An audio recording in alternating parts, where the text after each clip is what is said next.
My name's Eric. I'm 29, and until last year, I genuinely believed I understood what family meant. Not the idealized movie montage kind, but the version you pour everything into, even when the weight nearly snaps your back. The kind you fight to hold together while everyone else forgets you're the glue. I've always been the quiet one. Not shy, just steady. The one who texts first. The one who remembers birthdays. The one who shows up when the pipes freeze. I'm the guy who drives 3 hours with tools and a smile. When someone needs a bailout, I'm the emergency fund with a pulse. I didn't grow up thinking I'd be the default support beam in a house of cards. That part crept in over time. Slow. Silent. Like mold behind drywall. You don't notice until the structure starts to rot. I was the middle kid. Classic placement. My older brother, Logan, was the walking resume varsity football. Golden retriever energy. Prom king twice. My younger sister, Lily, was the delicate miracle baby born premature.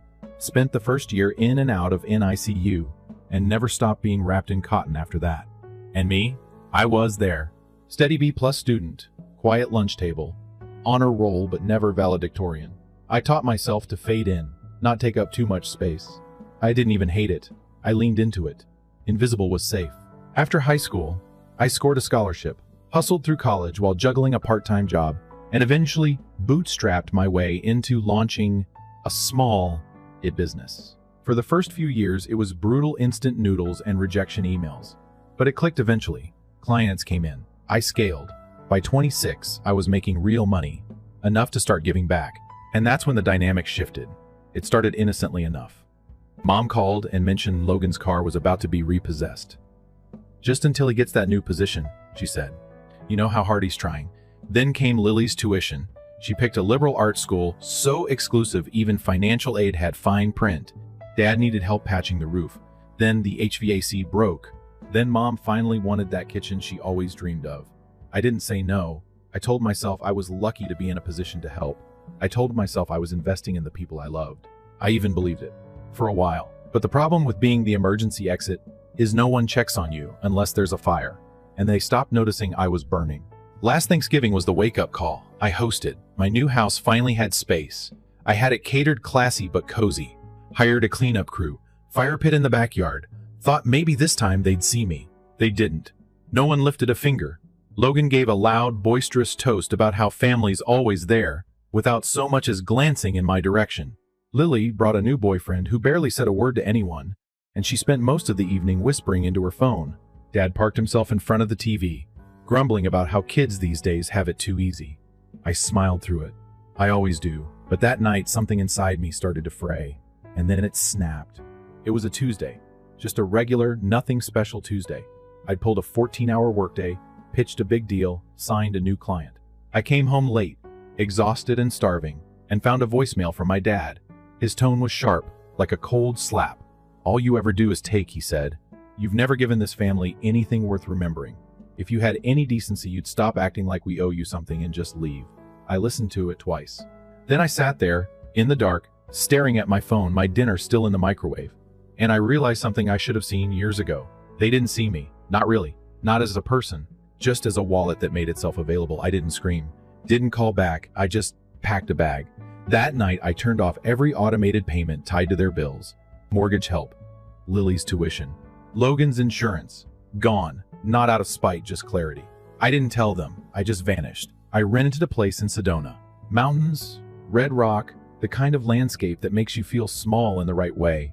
I didn't open email, didn't check social. I let the silence swell until it felt like oxygen again. A week passed. Nothing. Then Lily called, voice trembling behind forced nonchalance. Hey, I just saw a notice from the school. Something about payment not going through? Did something happen with the account? I texted her back one line. You said I never gave anything, so now I won't. She didn't respond, but within an hour, the call started. Mom, Logan, Dad. A number I didn't recognize. Some of the voicemails were aggressive, some just pitiful. Logan, dude, seriously, what's going on? Mom, we're worried about you. Dad, classic. This little tantrum needs to stop. You're hurting your sister. No apology, no reflection. Just panic because their lifeline got cut. Sedona was peaceful. Every morning I'd walk to a quiet cafe down the street, sip my coffee slow, write in a journal I hadn't touched in years. No emergencies, no guilt, just me. That's when I realized they didn't miss me. They missed what I did for them. And it only got louder when the cracks started showing. Lily's college started threatening expulsion. Logan's car got repossessed. My parents missed a mortgage payment. And when the bank called to follow up, they realized the safety net was truly gone. The calls multiplied. So did the stories. They started painting me as unstable to extended family. Said I'd had a breakdown. That I lashed out without warning. But cousins started reaching out quiet messages, soft acknowledgments. One from my cousin Emily stood out. I always wondered how you put up with all that. I'm glad you finally chose yourself. That one hit hard. Because the truth is, I didn't want revenge. I wanted peace. But sometimes those things come wrapped in the same packaging.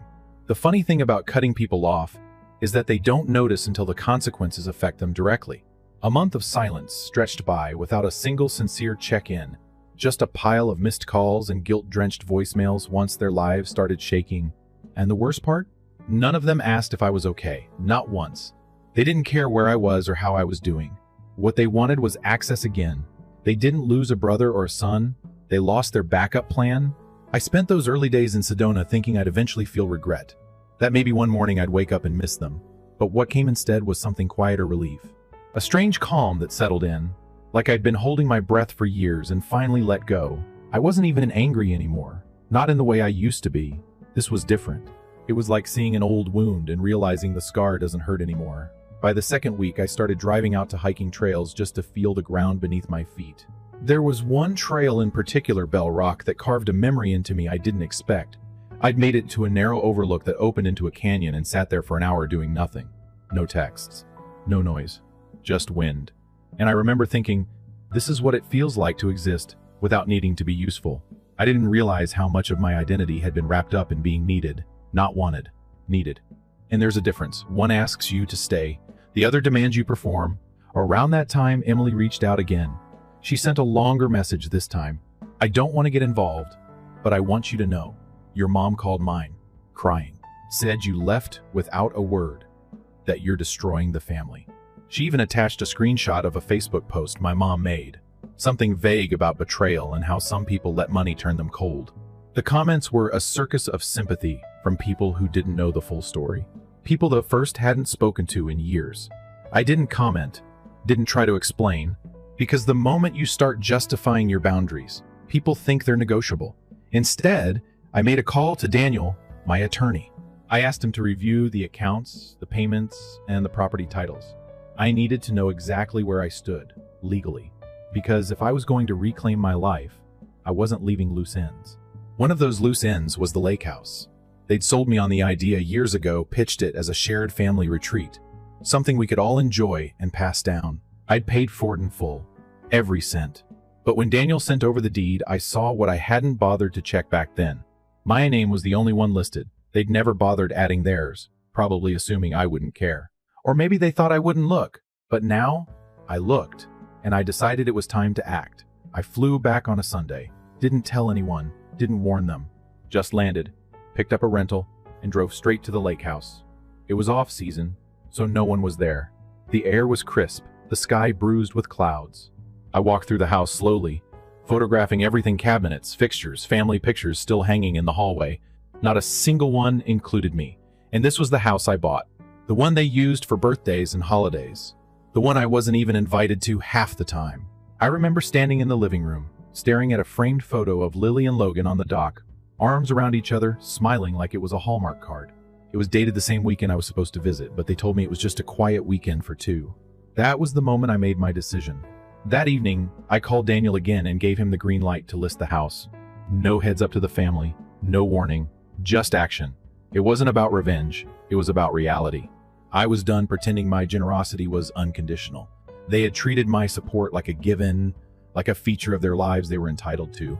So I took it back, and it felt like exhaling after holding my breath for 10 years. 3 days later, the ripple hit.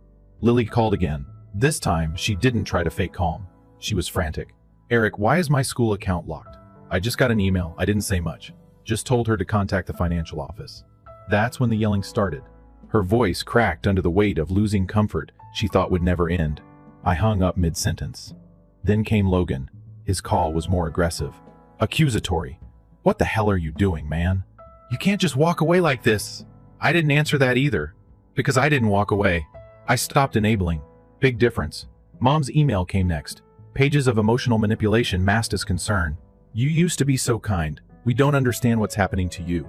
Please, think about your family. No apology. No ownership. Just a well-dressed guilt trip. She ended it with, "We need you to come home. Your father is furious."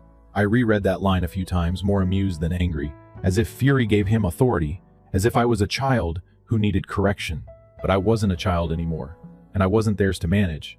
I forwarded the email to Daniel and told him to start the scholarship transfer, the money that would have paid for Lily's final year.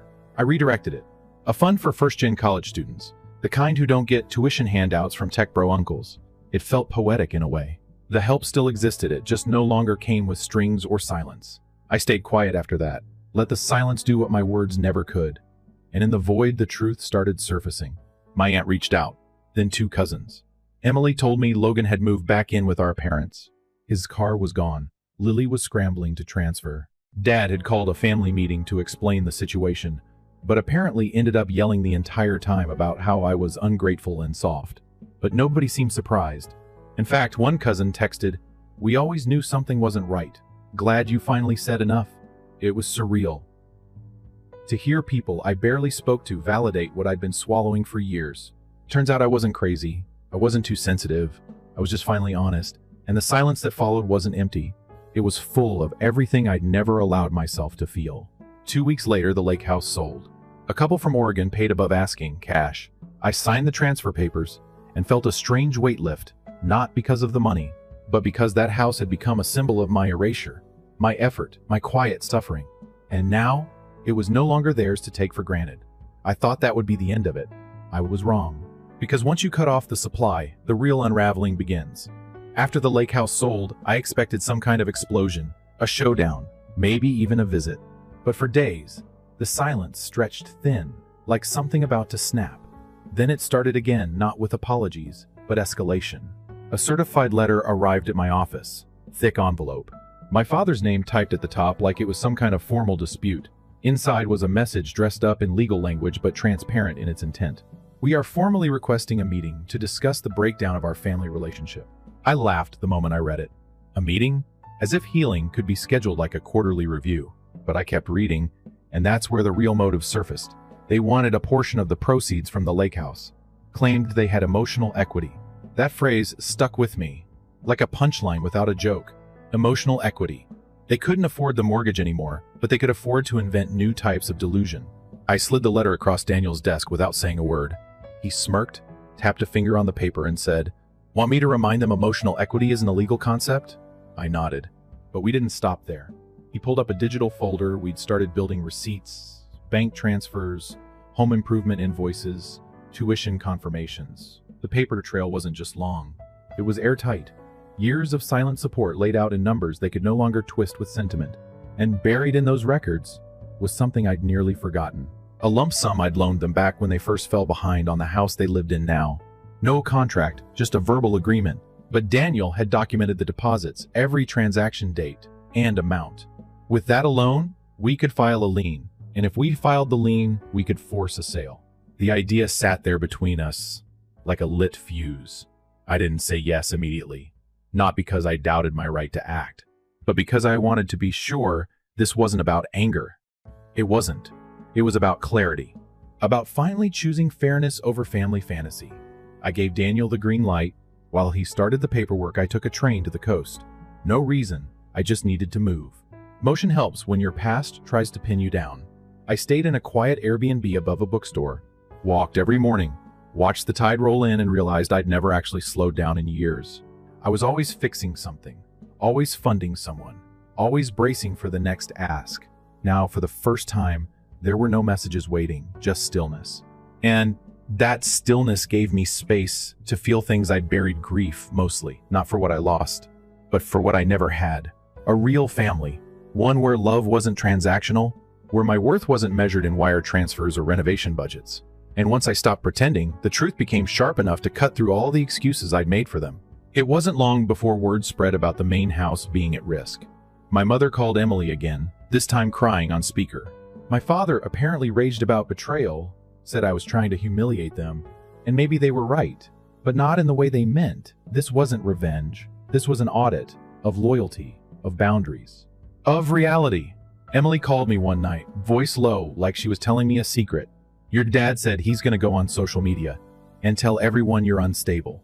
He thinks if people hear his side first, you'll lose sympathy. I thanked her and meant it, but I wasn't worried. You don't need a defense when the truth walks with you. Then came the confrontation. It happened the morning of the foreclosure auction. I'd driven into the neighborhood early, parked across the street from the house I once helped save, and just watched it for a while. The air was heavy with the kind of cold that clings to your bones. I saw the auction sign staked into the lawn, white plastic with bold black print. Foreclosure auction today. I thought I'd feel triumphant. Instead, I just felt done, like a book closing, one I'd spent too long rereading. I walked up the driveway slowly, hands in my coat pockets, Daniel already inside speaking with the auction rep. The door was open, not wide, just cracked, as if the house itself couldn't decide if it still wanted to belong to them. When I stepped in, the memories hit, fast report cards on the fridge that were never mine. Birthday candles I lit but never blew out. Voices I used to crave but no longer feared. I moved through the living room and into the kitchen. The table was bare, stripped of the usual clutter. A single family photo leaned against the wall, Christmas 2 years ago. I'd paid for that dinner. The decorations, the photographer. They'd posted the picture online and cropped me out. By the time I heard the tires on the driveway, I was already back by the door. Logan stepped out first, still trying to play tough, jaw clenched like he was auditioning for a bad movie. Then Lily, eyes swollen behind designer sunglasses, like crying was her new hobby. My parents followed, slow and uncertain, carrying that forced composure people wear when they know they've lost control. My dad saw me and started toward the door. Eric, he said, voice low and brittle, we need to talk. I didn't move. He stepped closer. You're really gonna do this? Over what? Some petty misunderstanding? I met his eyes for the first time in years. This isn't about a misunderstanding. It's about a pattern. And it ends now. His face twisted into that familiar scowl. You ungrateful, he started, but I raised a hand. Stop. Just stop. You don't get to call me ungrateful when I kept this house afloat for 5 years while you lied to everyone about how hard you were working. I paid for this roof, these walls, that furnace. And the moment I stopped, you tried to erase me. Lily stepped forward now, voice cracking like glass. I'm going to lose my scholarship because of this. I had to drop classes. Do you even care? I turned to her, not angry, just hollow. I paid for your first 3 years. Every class, every textbook. You never thanked me. Not once. And now that it's gone, I'm supposed to feel guilty? She opened her mouth, but no words came. My mom finally spoke. Her voice wavered. Families don't do this to each other. I stared at her. Exactly. They don't. They don't treat one member like an ATM. They don't ignore every sacrifice. They don't take and then cry when the giving stops. Behind us, the auctioneer cleared his throat. We'll be starting in 5 minutes. My father looked around then, like he just realized the moment was real, like it was no longer something he could yell his way out of. You wouldn't even have this house without us, he muttered. You're right, I said, so I'm taking it back. They stood frozen. 4 people who had built their lives around me, now unable to move without my consent. I walked past them and out into the cold, not with a sense of triumph, but with something better, peace. And in that moment, I knew this wasn't the climax of my story. It was just the point where I stopped letting theirs overwrite mine. After the auction ended, and the house was no longer theirs, something shifted, not just in them, but in me. It wasn't anger or pride that settled in, it was something simpler, like walking away from a building that had once been on fire and realizing the smoke no longer follows you. I didn't linger after the sale. Daniel handed off the paperwork, shook my hand, and told me to take care of myself. That part stuck with me, because no one in my family had ever said that, not without expecting something in return. The next few days were quiet, too quiet. I thought maybe they'd explode again, try to twist the story louder, spread their version even further, but instead, it was as if the wind had been knocked out of them. The court order gave them 30 days to leave. They didn't argue, didn't show up in court. They just started disappearing.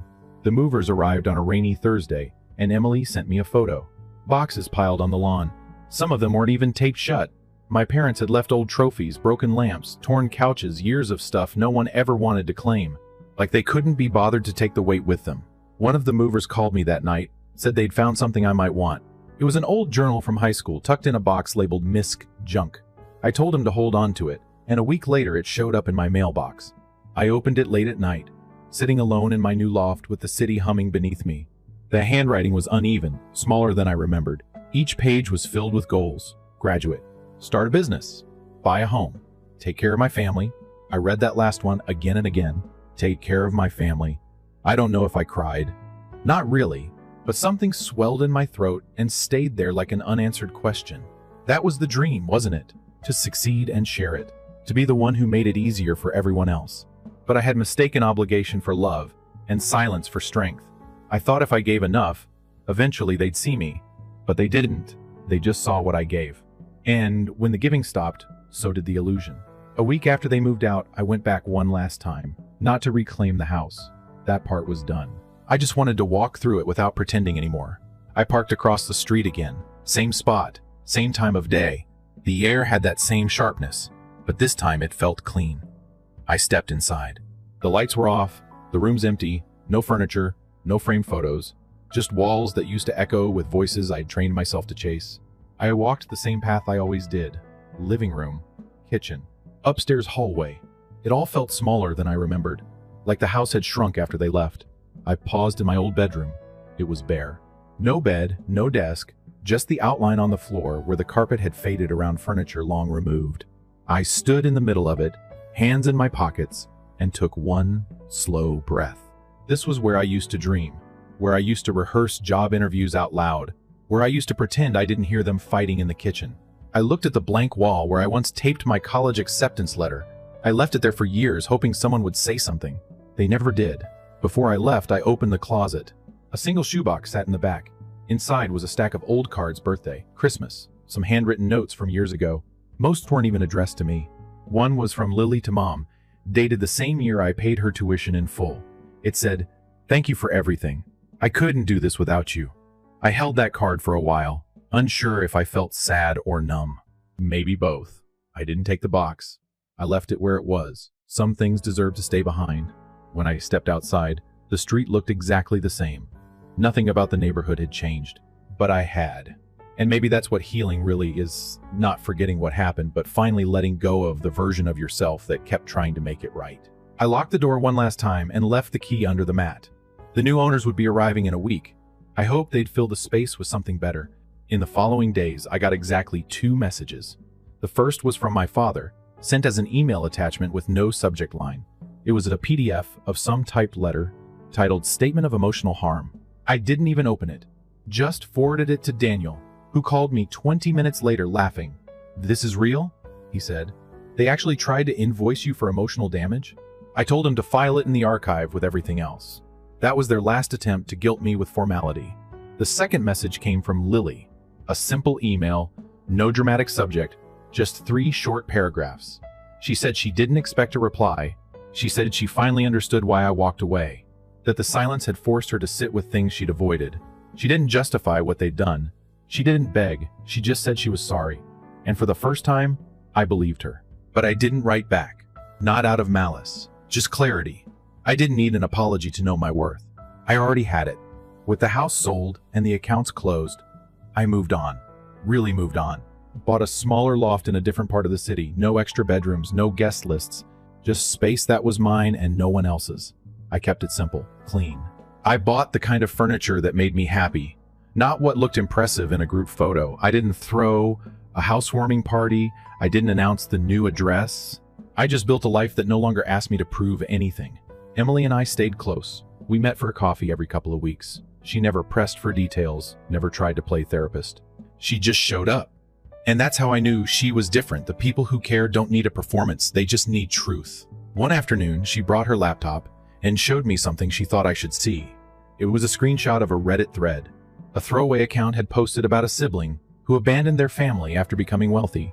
The post painted them as erratic, cold, ungrateful. Emily scrolled down to show me the comments. Dozens of strangers offering sympathy, sending money. It was Lily's writing. I knew it instantly. I didn't get angry. I didn't even flinch. I just nodded and closed the screen. That night, I went through my archives, pulled every payment confirmation, every tuition invoice, and created a clean timeline. No names, no drama, just numbers. I posted one anonymous comment. Before donating, ask where the other $90,000 went. Some people forget who helped them. until the help disappears. The post didn't go viral, but it didn't have to. Within 24 hours, her thread was removed. And just like that, the sympathy train ran out of steam.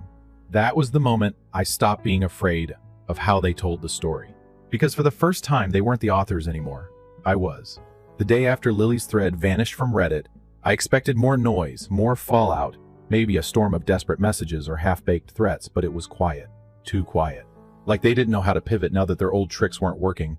I knew better than to get comfortable, though. Silence wasn't peace. It was planning. A week later, Daniel forwarded me another letter. This time it came through a paralegal from my father's side, an old friend he'd apparently dug up to help mediate the situation. The letter was a joke, like someone Googled how to file a legal threat and copy-pasted the most dramatic parts. It demanded an emergency meeting to discuss restitution for damages resulting from familial estrangement and emotional disruption. I didn't even blink. I told Daniel to reply with one document, the original agreement my dad had signed when I paid for the lake house, where he explicitly waived all future claims to the property and acknowledged it was mine in full. The signature was in his own handwriting. The date, the notary stamp, everything. The silence after that reply was louder than anything they'd said before, but they didn't stay quiet for long. Emily called me late one Thursday night, her voice tight with something between frustration and disbelief. Your mom called mine sobbing, said they're behind on the mortgage again, said if you don't stop, they're going to lose the house. I let her finish before I said anything. Then I asked the question I hadn't allowed myself to ask until then. Did they ever tell anyone I loaned them that money in the first place? She hesitated. They said it was a gift. They've been saying that for years. I didn't get angry, I'd already done that. This was just confirmation. I thanked her, hung up, and called Daniel the next morning. We'd been tracking the unpaid loan since the beginning. Every deposit, every skipped repayment. I gave them time, years of it. Now it was time to settle the balance. Daniel filed the lien that Friday. And just like that, their last safety net was gone. The house they lived in, the one I saved more than once, was now legally tied to the money they refused to pay back. And with the lien in place, they couldn't sell it, remortgage it, or even transfer it without paying me first. It was like setting a lock they couldn't break. They tried, of course. My dad sent one last email full of theatrical desperation. We gave you everything. You wouldn't have the life you do without us. How can you be so cold? I didn't answer. Because the truth was, they gave me nothing but a blueprint for what not to be. And I wasn't cold. I was clear. While Daniel handled the legal end, I started clearing out more than paperwork. I deleted old voicemails, archived years of guilt-drenched texts. I even went through my photo library, removing every picture that felt like a lie. The family portraits where I stood off to the side, half-cropped or behind someone's shoulder. The birthday dinners where I paid the tab but didn't make it into a single frame. I didn't do it out of spite. I did it because I was done holding space in memories that never made space for me. Around that time, I booked a trip, not to escape but to begin. Tokyo, first class. I didn't tell anyone. I didn't post about it. I just left. The plane ride felt like crossing a line in the sand. 10 hours in the sky without a single notification. No reminders of unpaid bills. No emergencies wrapped in entitlement. Just a screen, a seat, and a moment to breathe. When I landed, the city swallowed me in the best way. Lights in motion. Noise without pressure. People who didn't know me and didn't need anything from me. I wandered through side streets at night, sipping canned coffee from vending machines and watching the world blur without me in it. I visited temples and stood barefoot on cool wooden floors, listening to silence that didn't demand a reaction. And for the first time in my adult life, I didn't feel small. I felt whole. 2 weeks into the trip, I unblocked just one person, Emily. She had never tried to fix me, never tried to explain my pain to others. She just held space for it. She messaged once. Whenever you're ready, I'm here. Not to talk you out of it, just to listen. I didn't reply immediately. I waited until I felt real, until the quiet wasn't uncomfortable anymore. When I got back, we met at a small cafe not far from her apartment. She had her laptop open, that familiar concerned look on her face. I need to show you something, she said. Another Reddit post. Not from Lily this time, but someone claiming to be a close family friend. The story twisted everything. Claimed I had mental health issues, that I'd been exploited by business partners, that my family was just trying to save me. The comments were full of pity and armchair diagnoses. Emily scrolled slowly, watching my reaction. I just exhaled. They're not trying to reach me anymore, I said. They're trying to control the story. She nodded. But people are starting to question it. Look at the comments. I leaned closer. Users were asking questions, pointing out inconsistencies, mentioning previous posts. doubting the details. The narrative was cracking. That same day, I got a call from Daniel. The lien had processed. They were officially restricted from refinancing or transferring ownership. And if they defaulted again, the house would go into forced sale. They're running out of exits, he said. I asked him to keep everything moving, but to send no warnings. I wasn't interested in threats or backroom deals. I wanted a clean finish. Nothing messy. No spectacle. Just the slow, irreversible consequence of every decision they made. I didn't gloat. I didn't celebrate. I sat in my apartment that night, lights dim, watching the city flicker. The feeling wasn't victory, it was closure. A few days later, I got one last message. This one wasn't from them directly. It was from a friend of Lily's, someone I hadn't seen since college. She sent a DM. I know this is random, but I think you should know your dad's trying to reach out to local news. He's pitching a story about losing everything to a selfish son. I stared at the message and laughed. A real deep laugh that shook my shoulders. The kind of laugh that comes when you realize someone still thinks you care about the crowd's applause. I didn't respond. I didn't prepare a defense. Let them talk. Let them spin. Because the one thing they never understood was this. When your life is built on someone else's silence, you panic the moment that silence becomes a voice. And mine? It was just getting started. I didn't hear much from them after the news threat fizzled out. Whether they got bored or just realized no one was buying their version anymore, I'll never know. What I do know is that silence, the kind I used to dread, had finally become my friend. It didn't hover anymore. It sat beside me like a quiet reminder that I was finally safe from the chaos I used to call home. Emily kept me updated, though sparingly and always respectfully. She told me my parents had officially defaulted, that the house was scheduled for auction. No one fought it, no one appealed. They just let it happen, like they were too tired to pretend anymore. When the auction day came, I didn't attend. I thought about it. I imagined myself sitting across the street again, watching that chapter end from a distance. But then I realized something more powerful. I didn't need to see it fall to know I'd already risen. Instead, I spent that morning at a small breakfast place near my building, sipping tea by the window while watching the sun creep down the face of a nearby high-rise. No drama, no headlines. Just me, alive and unbothered. I remember thinking, this is what freedom feels like. It doesn't roar, it hums. The bank finalized the sale within a week. The new owner never contacted me, and I never reached out. I didn't need to see the house again. I had already walked through every version of myself that once lived there, the hopeful kid, the invisible brother, the exhausted provider, and I'd left them all behind. What remained was this new version. Quiet, centered, whole. I gave Daniel the green light to close all files. No appeals, no requests, just closure. And when the final notification came through, it felt like exhaling after holding my breath for a decade. I spent the next few months living slower. I picked up new routines, morning walks, journaling without an audience, cooking for one and actually enjoying it. I even started painting, badly, but it didn't matter. For the first time, my time belonged to me. No one else had a key. No one else had a claim. I stopped checking old message threads, stopped glancing at blocked numbers, stopped waiting for the next guilt trip, disguised as a voicemail. They had faded into the background noise of a life I no longer subscribed to. And the more distance I put between who I used to be and who I was becoming, the more I realized something profound. Peace is not just the absence of noise. It's the presence of self. One night, I was sitting on the balcony of my loft, city lights blinking in slow rhythm, a cup of tea balanced on the rail, and I remembered something from years ago, a Thanksgiving dinner. The last one I ever hosted. I remembered Logan giving a toast about how family always comes through. I remembered Lily scrolling through her phone like the rest of us were static. I remembered my father lecturing us on how soft our generation had become.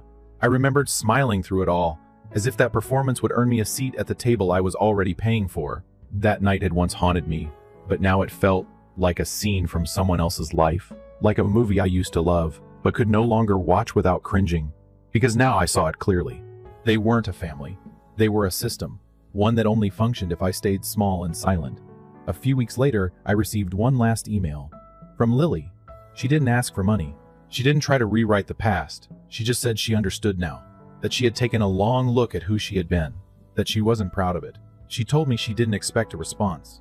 Just that she wanted to be honest, finally. I read it twice. Not because I needed it, but because it was clean. It wasn't manipulation wrapped in regret. It was recognition. And that's the only kind of apology that ever matters. I didn't write back, not because I was bitter, but because I didn't need anything else from them. My forgiveness had already arrived. The moment I chose to stop bleeding for people who kept poking holes in me. The more time passed, the more I realized how much I had once tolerated just to feel close to people who treated me like a convenience. But that chapter had closed, and I wasn't interested in sequels. My business was thriving, but I kept things smaller now, tighter. I hired a few people I trusted, created boundaries that actually held, and started turning down clients who wanted everything yesterday. I stopped wearing burnout like a badge of honor. I stopped pretending overextension was generosity. And the more I said no to the world, the more I said yes to myself. Emily and I stayed close. She was one of the few people who saw me without expectation. One night, we sat on her apartment floor eating takeout, and she asked me, "Do you ever think about going back?" I didn't hesitate. "No," I said, "because I never left home. I just finally realized that their house was never mine." She nodded, quiet. That was the last time we ever talked about it in detail. Because sometimes closure isn't a conversation. It's a boundary that stays firm no matter how loud the past knocks. Eventually, I got curious. Not enough to reconnect, just enough to glance. One afternoon, I searched their names on social media. My father's account was deactivated. Logan's profile was private. Lily had posted a photo from a community college campus. The caption read, "Starting fresh. No lies, no pity bait, just 3 words that sounded, for once, like growth." I smiled. Not because I wanted her back in my life, but because sometimes people change. Not for you, but because they finally hit the bottom you once floated them above. I closed the tab, got up, made tea, watched the city shift from afternoon to early evening. Lights flickering on like a quiet applause for those of us who survived the slow burn. And I realized then, fully and finally, that I was okay. Not the brittle kind of okay that cracks under pressure. The grounded kind. The kind that doesn't need to prove anything to anyone. The kind that doesn't owe a speech or a toast or a final confrontation. I didn't need to win. I didn't even need them to lose. I just needed space. Space to heal. Space to breathe. Space to belong to myself without asking for permission. People always say family is everything, but sometimes everything is exactly what they take. And when you finally stop letting them, you don't become cruel. You become free. I sat with that thought for a long while, watching the city blink and hum and stretch its arms into the night. Then I turned off the lights, stepped inside, and closed the door behind me, not with anger, not with pain, but with peace. Because this time, the story ended with me. Story 2. Aaron is my name. Last month was my 50th birthday. I oversee a medium-sized logistics company. Having been married for 27 years, I have 2 daughters, Morgan, 20, and Clara, 24. I used to believe that I could read people rather well. Even before anybody spoke, I could feel the tension in a boardroom, recognize a falsehood at a distance of 100 miles. However, I failed to see every indication when it came to my own family, or perhaps I was simply unwilling to notice them. I attributed the erratic behavior leading up to my 50th birthday to the excitement of the surprise party. The feeling is familiar to you. Murmurs that are hushed as soon as you walk in. Abrupt changes in the subject. Phones that are locked. A half grin. Lauren, my wife, would always smile and respond when I inquired what was happening. Simply wait. This year will go down in history. Clara continued to tease. You will weep in a healthy way. Morgan remained strangely silent, even though she usually couldn't keep a secret if her life depended on it. The year had been difficult. Job layoffs. A little operation. My mother died in February. To be honest, I was hoping for a little happiness. A cushioned surface to land on. It had been years since I had a true celebration.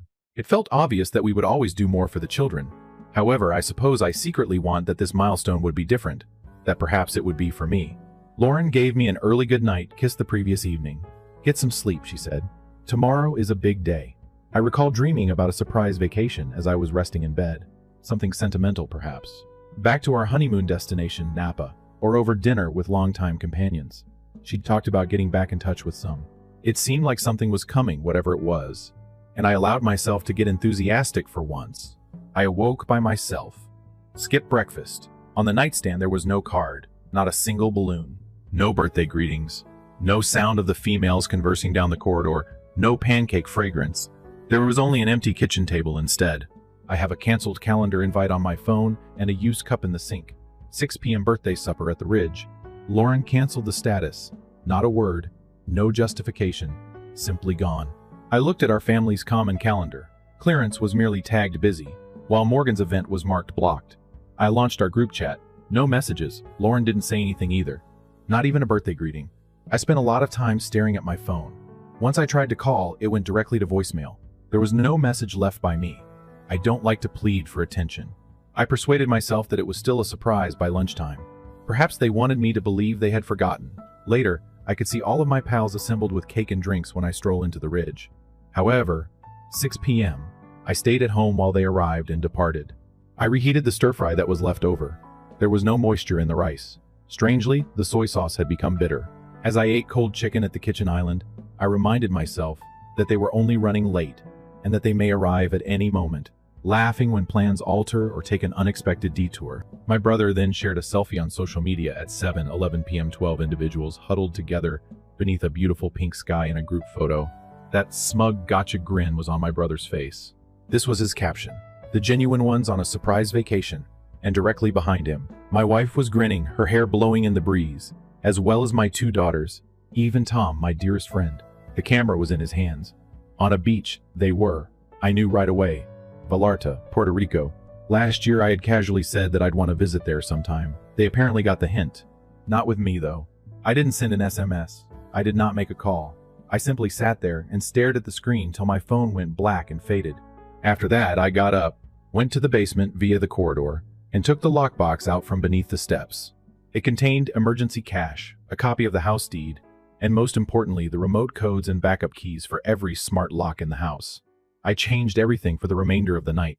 Keypad entries, alarm systems, and garage codes. I even turned off Lauren's car's garage opener. I grabbed her spare from the key rack, went outside, and threw it down the storm drain. I wasn't yet furious.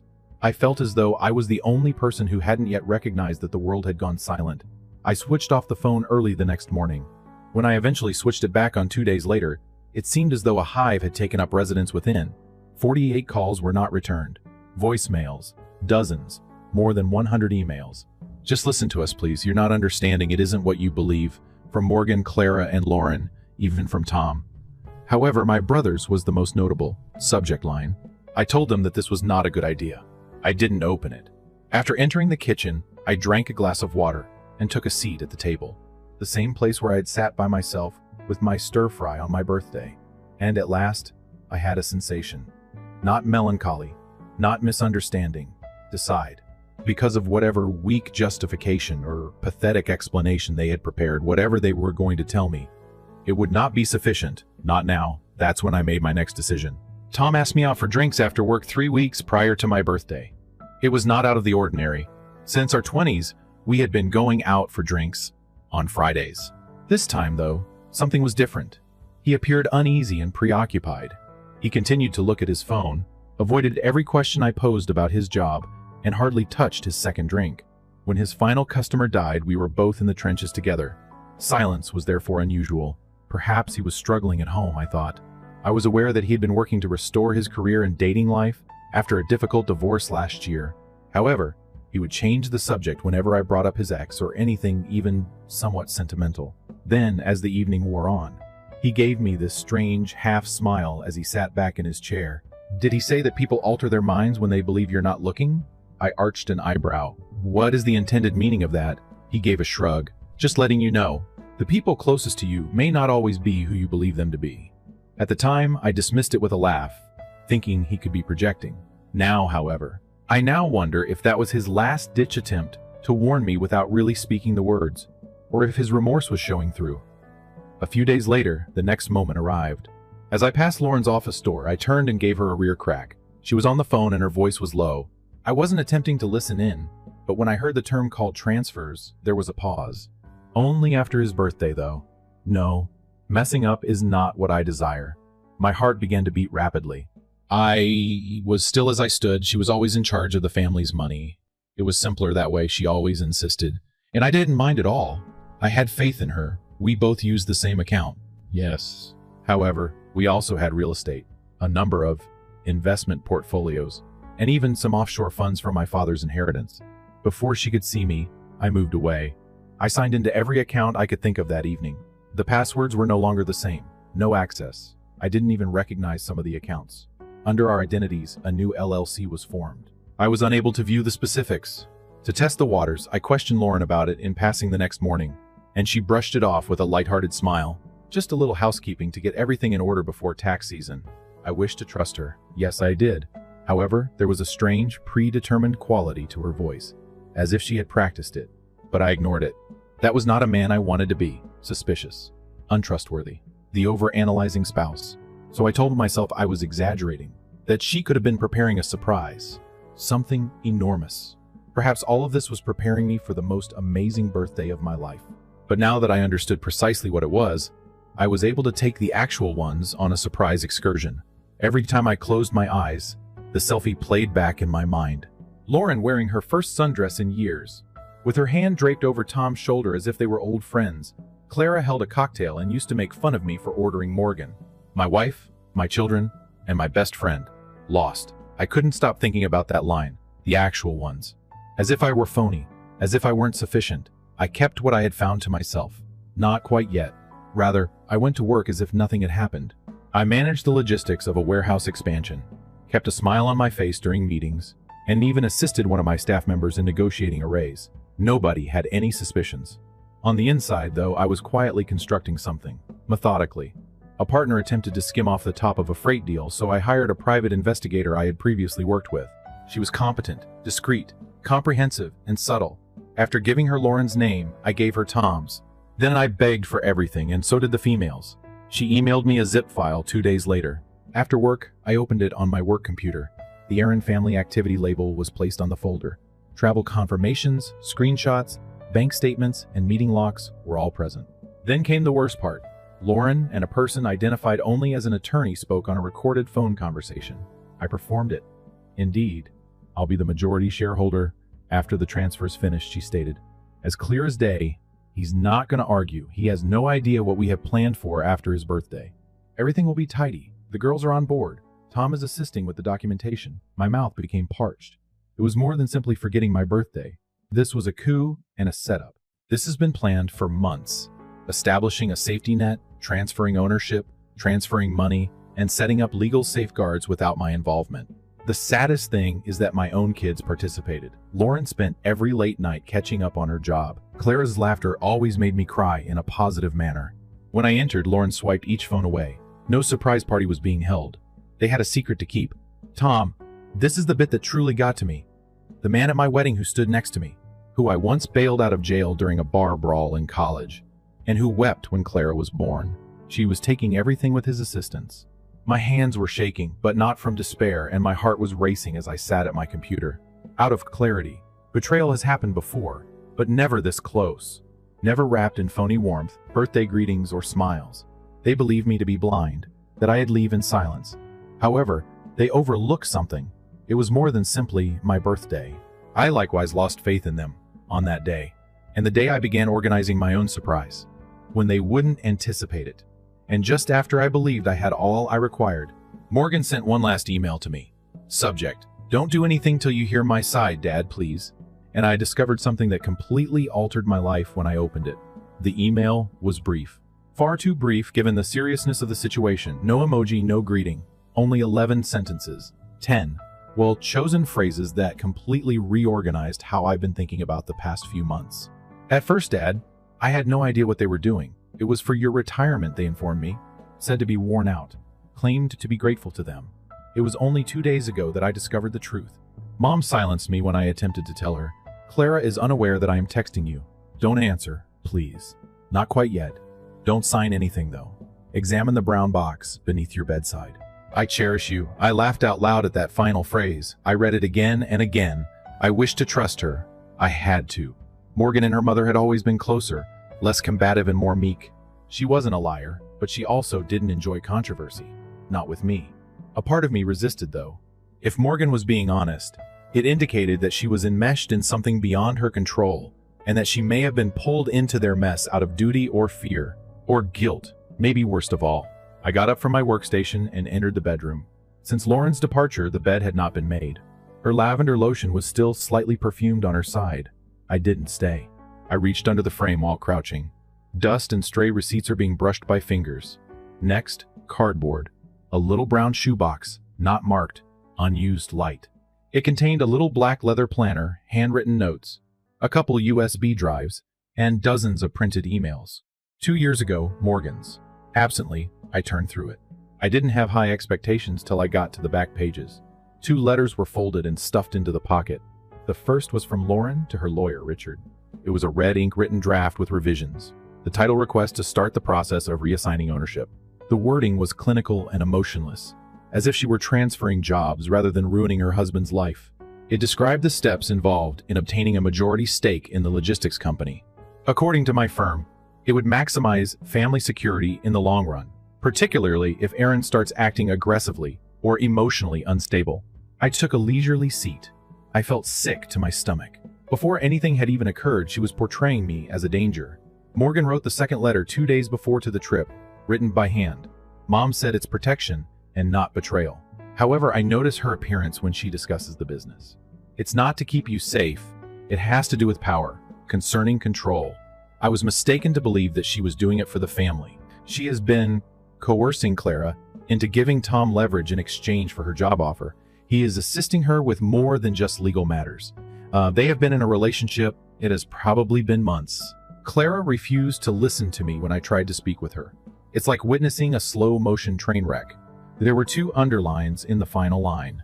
I don't want to get involved in this, but I'm not sure how to proceed. I held that letter in my hands for a long time. I felt like I was breathing too quickly. The wall appeared to be smaller. It went beyond simple treachery. It was a plan. Under the guise of a beach holiday, they were plotting a hostile takeover of my life. And Tom with Lauren was a real kick in the face, not a warning. Morgan's letter had that one horrifying statement, and all of a sudden everything made sense. The tension, the distance, the way he avoided making eye contact with Lauren. His divorce came at an odd time. Everything came together. This was no treachery at the last minute. This was planned. Morgan, however, had not been taken into consideration. They certainly didn't anticipate my retaliation. After taking one of the USB drives out of the package, I connected it to my laptop. There were many directories within: bank records, LLC agreements, and email chains. Since she saw the change in Clara, Morgan must have been gathering this information for weeks, or perhaps months. Perhaps because she overheard Lauren use the phrase transfers during a phone call. Each document served as a jigsaw piece. Money moved from shared interests into private accounts using wire transfers, new business names, and hidden accounts, owned solely in Lauren's name at one point. Lauren even created a spreadsheet called Asset Split Projection Q3 and an updated draft without my signature, as if it were a balance sheet that needed to be improved. I shut off the laptop, went to the window, and gazed out at the quiet, empty yard. The doorbell rang at that moment. I took a while to respond. I watched the shadow behind the frosted glass for a minute. I went over and opened it after that. Morgan was standing there with a sweatshirt drawn tight over her face and a little duffel bag in her hand. She had crimson eyes, no grin, no makeup. "May I enter?" Her question was hardly audible above a whisper. I took a step back and nodded. She passed me, stopped in the entryway, and glanced about as if she thought everything might fall apart. She turned back and stated, "I didn't go. I should have." When we got on the highway, I told them I had forgotten something and asked to be dropped off at campus, even though I had packed and wasn't in the car. "I'll take an Uber to the airport later," I said. She took a deep breath. They didn't question it at all. I poured her some water after letting her into the kitchen. She did not consume it. Finally, she apologized. I was confined to the ground. I had no idea how far it had spread. Not until I looked at the emails and contracts. I assumed it was only legal matters, retirement-related items. However, once Clara gave me the will, I was able to observe how the funds were being transferred. I began concealing stuff and duplicating everything at that point. She split her phone across the table after taking it out of her pocket. "It's all backed up here too, in case something occurs." I stared at her, my daughter, the only one who hadn't turned on me, and something moved in my chest. The slightest glimmer of optimism, not merely the pain of betrayal. "Why now?" I inquired. "Why visit me?" She raised her head. Her eyes were determined and piercing. I believed I was going mad, so she was no longer a small girl. However, I'm not. Indeed, they are. "And you will want assistance if you decide to fight back." Slowly, I nodded. After that, I opened my laptop and began writing the first part of my strategy. Morgan's phone exploded as we were going over one of the court documents. She rotated the screen to face me after taking a quick look at it and frozen. "Clara texted me about it. Dad is aware. Stop the plan. Don't return." Below it is a photo of our house that was shot tonight from the street. Furthermore, the headlights were not going out. The car was entering the driveway. Morgan locked her phone, her fingers shaking. She remained still for a while as the blood drained from her face, staring at the front door as if it were about to be kicked in. He sat still on the kitchen chair. I peered out the window. A black SUV was parked at the curb there. The headlights remained on. I didn't have to look inside to see who was inside. They hadn't waited for an explanation, as I already knew.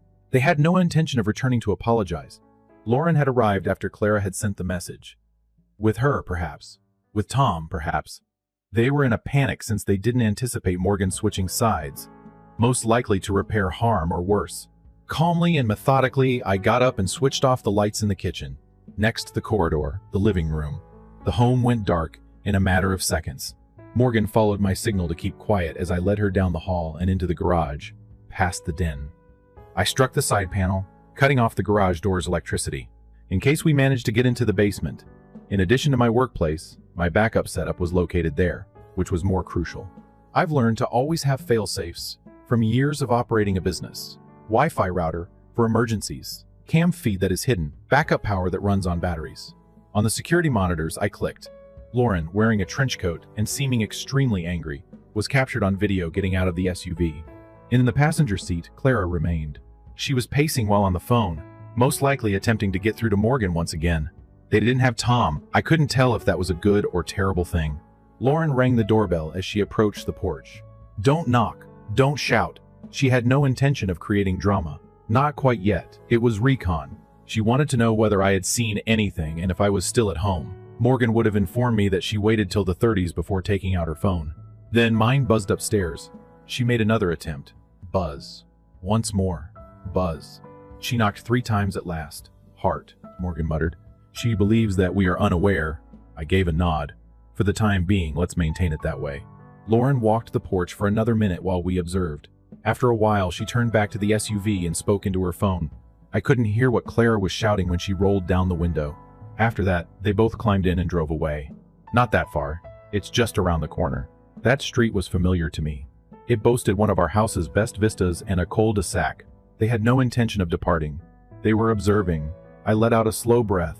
I then began organizing papers by opening the folder titled LLC Agreements. Please read anything from me. I informed Morgan that we went over all of the papers she had gathered together. Copies of at least 6 shell business filings, all associated with Lauren's maiden name, were in her possession. Over the past 8 months, she has moved some of our money into them. A blind trust was used to organize one of the accounts, on the pretense of providing long-term finance for college. That one, ironically, had Clara's name on it. However, Lauren had prepared and falsified a power of attorney paper, which included the actual kicker. I never signed it, yet it was signed by me. Just 1 week before my birthday, she had used it to approve one of the significant transfers into her LLC. That was sufficient. Sufficient to visit the bank? Enough to bring charges. Enough to ruin what they had based on the delusion that I was too naive, too exhausted, or too preoccupied to notice. However, I had no intention of filing charges. Not quite yet. I was thinking of something better. Morgan and I went to the workplace early the next day. I hadn't disclosed the situation to anyone, nor the executives, nor the board.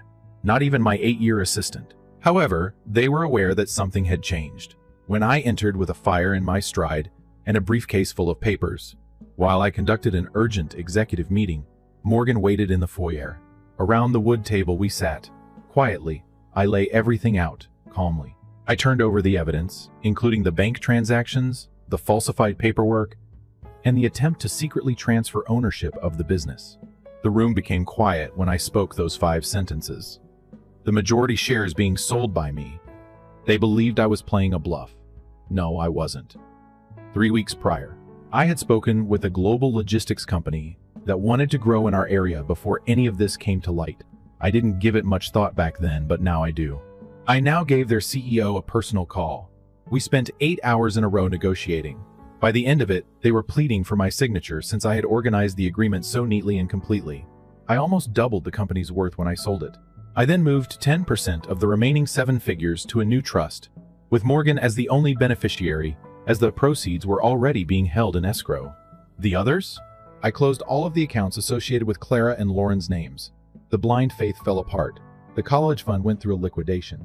I even took out Clara's downtown apartment's prepaid lease. In any case, it was in my name. They believed they were robbing me. They were unaware that I had already relocated everything. Then the last blow was delivered. I filed for divorce the day following the sale. Lauren received public lunch service at her legal practice. When Clara got home that evening, everything she had was neatly packaged and waiting for her on the front porch. I wasn't mean. Nothing was destroyed by me. Even the top box had a letter pasted on it. "You want autonomy, you have it now. Tom." I texted him only once. "I'm glad you had fun with the company. Now it's gone." He didn't respond. For a few weeks, Morgan stayed with me. We meticulously and gently reconstructed everything. She didn't claim to be flawless, and she hadn't been either. In the end, though, she had made the correct choice. When it mattered, she came to me. She did more than simply keep me out of their scheme. I hadn't experienced clarity in years until she provided it to me. Later that spring, we traveled together, only the two of us. We headed to the shore. We spoke like we used to when she was 10, and believed I hung the moon, ate street food, and hired bikes. "Do you ever miss them?" she asked me one evening as she watched the sun set over the ocean. I took a while to respond. I said, "I miss you." After that, I didn't believe they were who they claimed to be. She gave a nod. I agree. I purchased a new home once we returned. Something calmer, something smaller. I went back to writing. Just notebooks, short stories, and a few essays, nothing significant. I ceased to follow them on social media. Since I didn't owe them the truth, I stopped answering the sporadic messages from extended relatives, inquiring what actually transpired. Everyone had seen the picture. They could now live with the fact that they all knew which side they had chosen. Lauren sent me an email as her final communication, just a line of words with no subject. Was it worth it? I looked at it for a long time. I then typed every second after clicking respond. Story 3, Eli is my name. I'm 28, and I've been the other one for as long as I can remember. The golden child, no, not the most popular. Only the person who was present. Mason, my younger brother. The reward was him. The soccer player, straight A student, and golden boy celebrity. Mom and Dad's tiny trophy is all around, as well as myself. When he crashed his automobile, I was the one who fixed it. In order to avoid being grounded from Cancun by our parents, he paid off his parking penalties. The man who, in an effort to maintain harmony, fabricated reasons for missing holidays. It's what they call being a good big brother. I referred to it as being wallet invisible. When I lived out of state, it was simpler. After graduating from college, I relocated to Chicago, got a job there, and gradually established a respectable life. I had a tranquil existence, a studio apartment, and a steady salary. However, I always became the extra, the plus one, in my own family whenever I went home, which was generally for weddings, birthdays, or when my mother missed me. Mason, his promotions, his new girlfriend, and the charity marathon he had completed last autumn were all topics of conversation. I hardly got a blink even when I shared news like my recent promotion to senior analyst. With a kind but preoccupied grin, my mother began talking about Mason's impending business trip to Dubai. Regarding it jobs not being actual employment, my dad grumbled. Next, switch to the football game on the channel. I continued to turn up though. I hoped maybe, just maybe, they'd notice me, like me, or at least see I was trying, not because I thought things would change. Every Christmas, the first sent them presents. And when things became hard during COVID, I helped them pay off a portion of their mortgage. Mason was sent $300 steer and $500 shear. Always till Friday, and always with a copy and paste thank you note. My parents never inquired about the source of the funds. They thought I was all right. You're not a parent yourself. You can afford to help your brother, Mom once stated. My dad's 60th birthday then arrived. It was a cookout in the backyard. Just relatives, neighbors, and inexpensive paper plates piled high with hamburgers, nothing fancy. I spent half of Friday night assisting Mom with hanging decorations after flying in for the weekend. When she saw that the cake she had bought was too little, she even paid for it. When Saturday finally arrived, the house was full by midday. As usual, Mason came stylishly late, sporting $400 shoes and a new watch. Tessa, his girlfriend, recently started a YouTube channel promoting minimalist living. When my dad saw him, he grinned like a guy who hadn't smiled in weeks, gave him a hug, and burst out laughing. Then, like I was a neighbor who brought chips, he glanced at me, gave me a single nod, and turned back to Mason. Dinner arrived. There were drinks. In the superficial manner that families do when there is unresolved tension hidden behind decades of quiet, they gathered around the bonfire, sharing tales and making fun of one another. It happened at that moment. I was asked what I've been working on by someone who may have been my cousin Jake, after a few too many beers. I informed them about a shipping company's new security system that I assisted in designing. How? Every month, It was saving them hundreds of dollars. Mason interrupted the conversation after only a minute, discussing a deal he had concluded the previous week. My father smiled and gave him a pat on the back. He smiled and added, "That's what I'm talking about. That's how you actually change things." I chuckled, not with happiness, but with the numb, resentful incredulity that descends when you know you'll never measure up. I remarked, "I guess all I'm good for is paying the bills."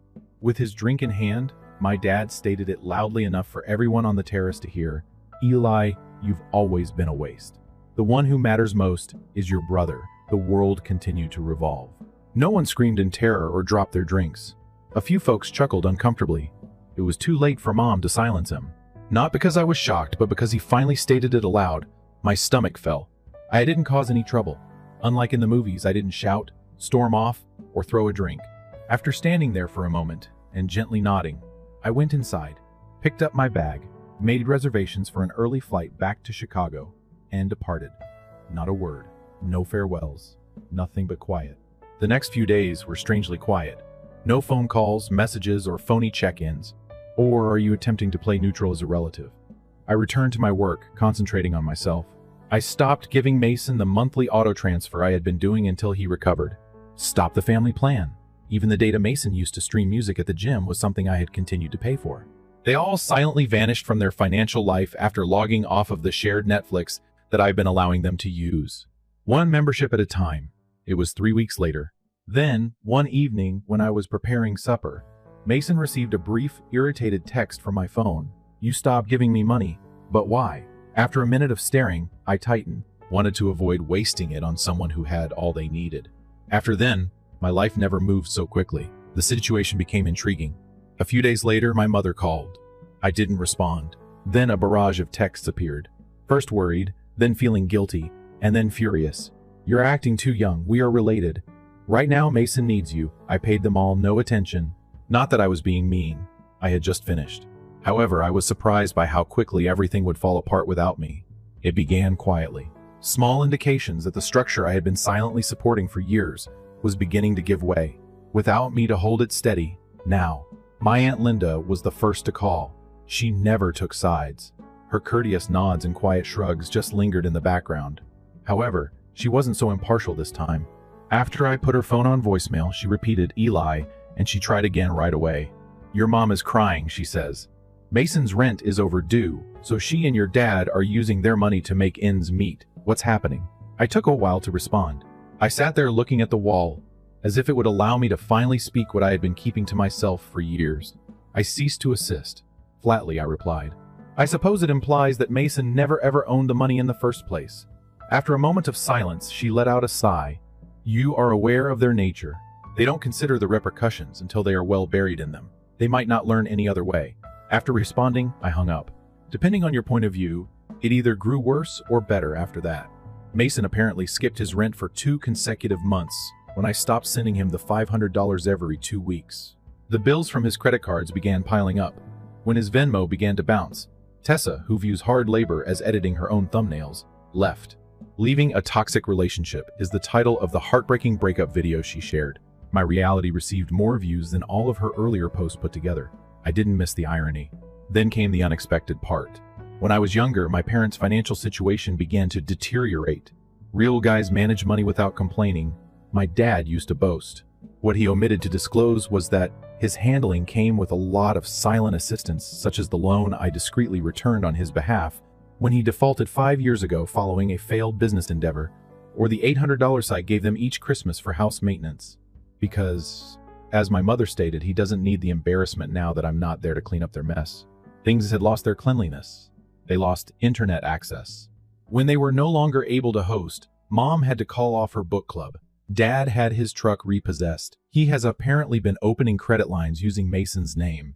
Before the collectors began referring to him as the portion that twisted the knife, no one acknowledged this. I got no support from anyone, not right away. They visited Linda, my cousin Jake, and a high school acquaintance of mine who was still residing in the area. They must have believed that someone else could reason with me. Using LinkedIn, one of them even attempted to guilt me. LinkedIn? The subject line of my mother's email was the last straw. Return home. Her words were brief, but they all seemed to have been taken straight out of a manual called How to Manipulate, without saying you're sorry your father isn't feeling well. Mason is making every effort. This family needs you, even though I know you're upset. You have always been needed by us. Please consider the important things. I read it 5 times. I then typed out a response after opening a draft. Deleted it because, what should I have said? That for 28 years, I did consider what was truly important. I rented a boat for Mason's high school diploma, but apparently, it had never been me who had spent birthdays listening to my dad extol Mason's virtues, while I stood in the kitchen scraping plates that were mailed to me and signed when I graduated from college. Rather, I allowed silence to speak for me. I didn't answer, and they experienced what it was like to miss me for the first time. Not me. Over dinner, they have listened. The one they took for granted every day, not the me who paid off their debts behind closed doors. And that quiet, it became loud. Linda texted once more. She responded, "You need to see this," and then included a snapshot of one of my mom's Facebook posts. It was an obviously unowned picture of her and her father sitting on a porch. The photo was most likely taken at someone else's residence. It said in the caption, "Money has no place in a family. It has to do with love. When they go, some individuals forget that." There was a lot of sympathy in the comments. Those who were just partially or completely aware of the story, adding heart emojis to the conversation. I didn't say anything since you're such powerful parents. It didn't appeal to me. I simply gazed at it while experiencing an unidentified emotion. Not rage, not melancholy, only a sort of icy clarity. This was nothing new. For the first time, I didn't conceal it. What happened next, though? Nobody anticipated that part. That Facebook post was 2 weeks later. I received a letter. It's not an email, not an SMS message. A letter, real envelope, blue ink. When my mother tried to live a decent life, she always wrote my name in that precise cursive. My previous address, which I had used when I initially moved out for college, was used to forward it. Anticipating another guilt trip or some passive-aggressive request for forgiveness, I gingerly opened it. However, I discovered something unfamiliar. A page-long handwritten letter with tear marks on the corner and a faint coffee ring toward the bottom, as if she had dropped something while attempting to think of anything to say, was inside. There was no apology. Naturally, it wasn't. It was something else, though. I'm sure you won't read this, Eli. You'll believe I'm simply making excuses if you do. Perhaps I am. Perhaps the stillness is due to me. However, I have to clarify something. Your father's health is not good. You'll keep it a secret. However, according to the doctor, it's his heart. He's afraid. He's lashing out more because of this. He said what he stated for that reason. Mason is also having trouble. He's not as powerful as you believe. He wasn't. We always knew we could rely on you. You handled things well. Not because we didn't love you. You were strong, trustworthy. It might not have been fair. Perhaps we relied too much on you. But we're breaking apart right now, Eli, and families make errors. You are necessary to us. Come home, please. It ought to have caused me to feel something. It ought to have jerked at that old guilt I had, like a second skin. However, I felt nothing instead, simply exhausted. It's the type of fatigue that resides deep within your bones, not the kind that can be alleviated by sleep. That results from carrying too much for too long. Nevertheless, I kept wondering whether it was true about Mason, my dad, and everything else they had concealed beneath their expectations of me.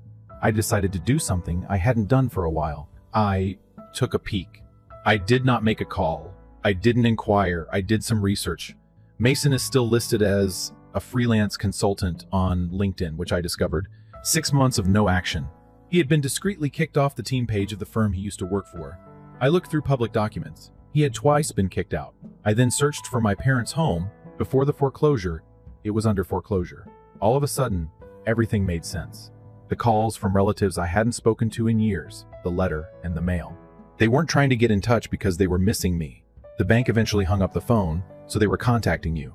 Here's the problem, though. They were unaware of my actions. They were still distributing the potato salad and complimenting Mason's latest business venture a week after leaving that backyard BBQ. I started looking at real estate listings, focusing on their block and area, and I purchased a house for the sole purpose of owning it, not to live in or rent. From theirs, it was 2 doors down. A fixer-upper required foundation work and a new roof.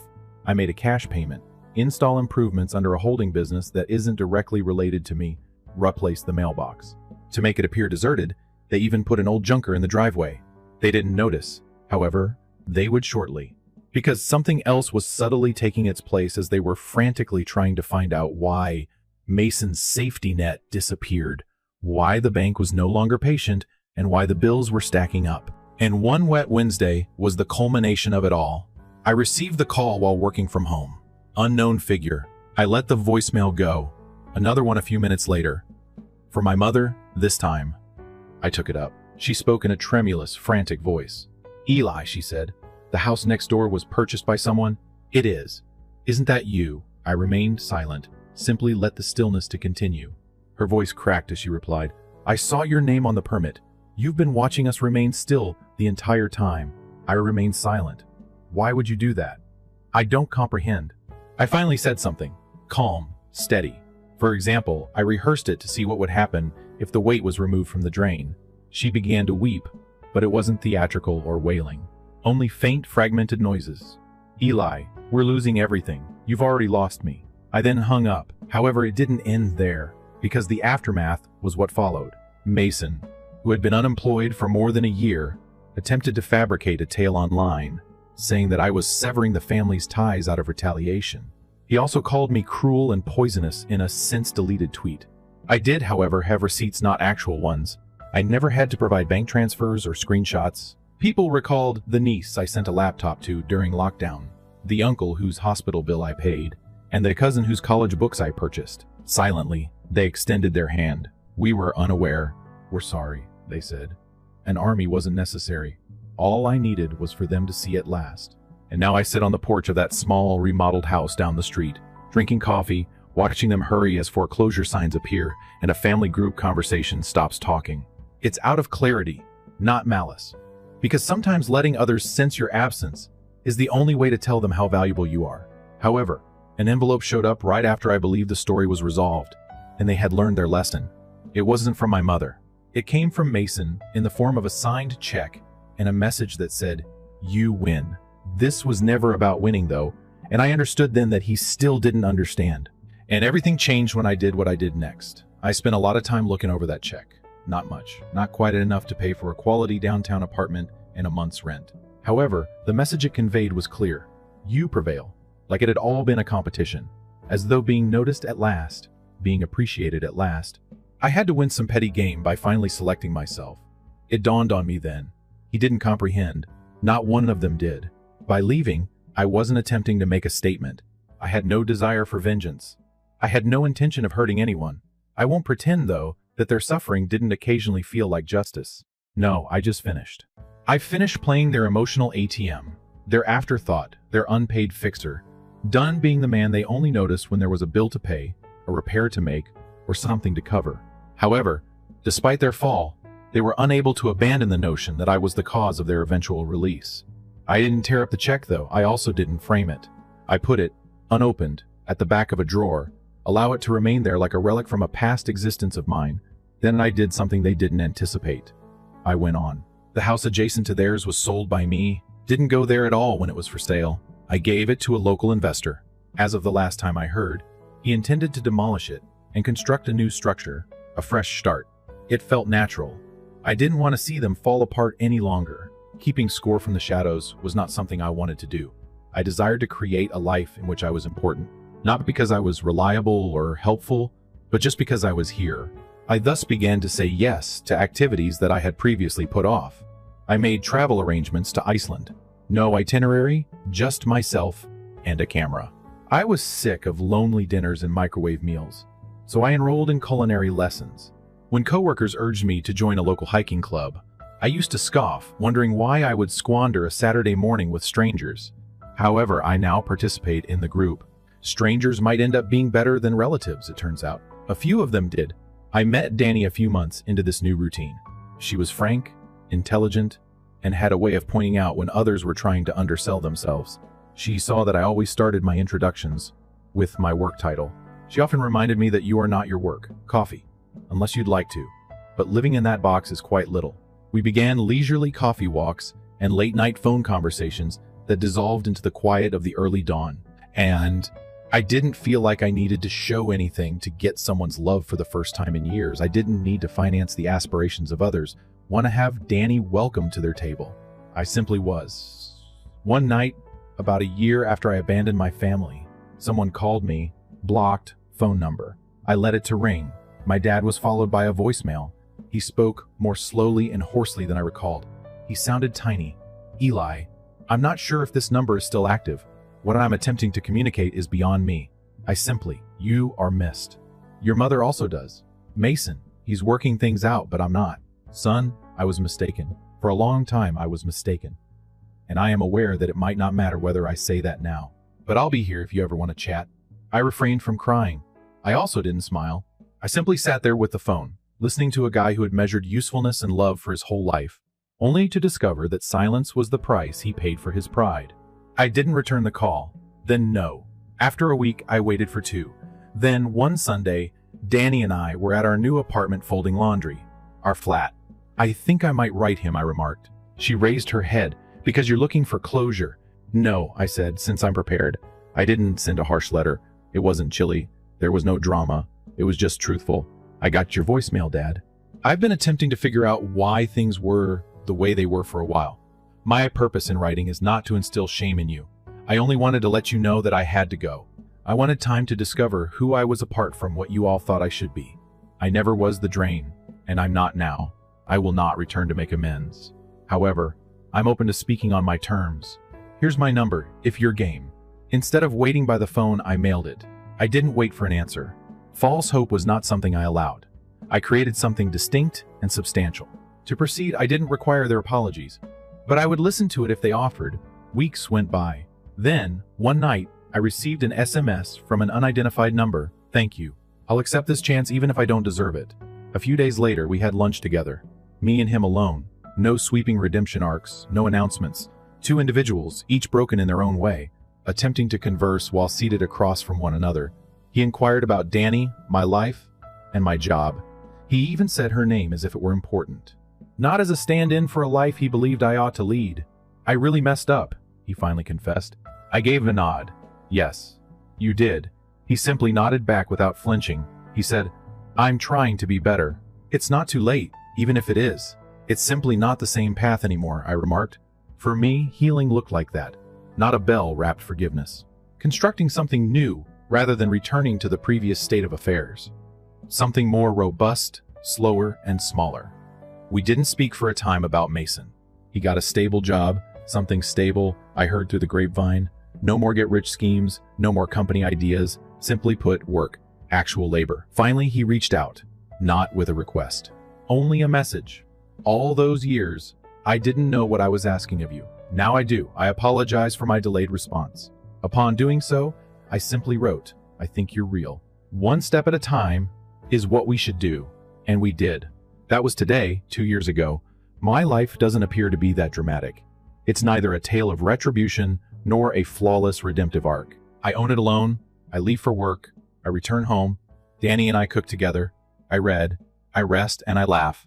I send my folks birthday cards. We occasionally speak over the phone. We don't always. Every month, Mason and I go out for drinks. No stress, no freebies. Just brothers making another attempt. This time in a different way. The problem is that people don't always obtain the conclusion they're hoping for. They will, however, receive the conclusion they require if they fight for it, leave when the suffering becomes unbearable, and put tranquility before duty. And I did. I am not the drain for that reason. The home stood as long as it did because of me. And now, at last, my own life does so because of me.